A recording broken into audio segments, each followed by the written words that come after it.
Pertemuan para pemimpin Pakta Pertahanan Atlantik Utara atau NATO digelar Senin 14 Juni 2021. Dalam pertemuan tingkat tinggi yang dihadiri Amerika Serikat dan aliansinya itu, NATO membidik China dan Rusia. NATO setuju bahwa China kini semakin agresif. Pengaruh China dan kebijakan internasionalnya menjadi tantangan buat aliansi itu.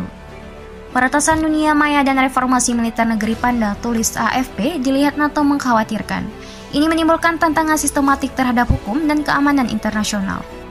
China dengan cepat memperluas persenjataan nuklirnya dengan lebih banyak hulu ledak dan sejumlah besar sistem pengiriman canggih untuk membangun triad nuklir, kata Komunik itu.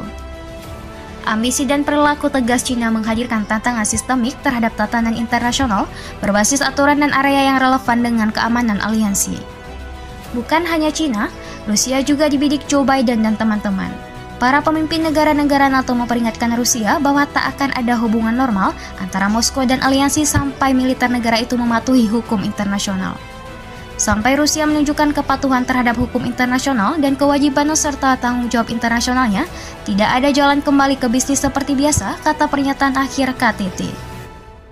Pembangunan militer Rusia dan perilaku provokatif di perbatasan timur NATO mengancam keamanan kawasan Euro-Atlantik. NATO menilai hal tersebut berkontribusi pada ketidakstabilan di sepanjang perbatasan dan sekitarnya. Meski kesepakatan telah diraih, sejumlah catatan muncul dalam pertemuan itu. Sekretaris Jenderal NATO Jens Stoltenberg mengatakan kelompok itu masih akan membuka kerjasama dengan China, khususnya soal perubahan iklim, katanya dikutip Reuters. Kanselir Jerman Angela Merkel mengingatkan anggota agar tak melebih-lebihkan bahaya yang ditimbulkan China. Kita harus menemukan keseimbangan yang tepat, tegasnya.